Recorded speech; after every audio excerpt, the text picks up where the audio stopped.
Hii ni Chat Farm. Leo tulikuwa kwa mteja wetu mfugaji wa broiler ambaye tumekuja kufunga system ya maji mahali hapa, ambaye hii system kwa ajili ya kuku wa broiler tumefungia line 4 ninavyoziona. Atakuwa anaweka maji mahali hapa kwenye tenki.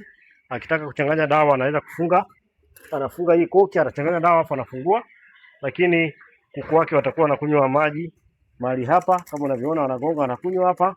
Maji yanakuwa masafi muda wote, lakini akitaka kunyanyua kidali ile mfumo wa kunyanyua kidali atakuwa anaweza kunyanyua hii hapa hii, anaweza kunyanyua na kushusha kutokana na umri wa kuku.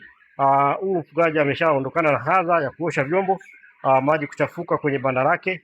Ukihitaji huduma kama hii tupigie 06547373 au 0768220438 au karibia ofisini kwetu Mikoroshini. Karibu Chat Farm, fuge kibiashara. Hii hapa itakusaidia kwamba kuku wako watakuwa kwa haraka, watakuwa wanakunywa kama dawa imwagiki, chakula wanashiba, lakini maji yanakuwa na vizuri zaidi. Unakaribisha Chat Farm, itajenezwa banda kama hii la broiler, itaje kufunga system kama hii. Karibu Chat Farm, fuge kibiashara.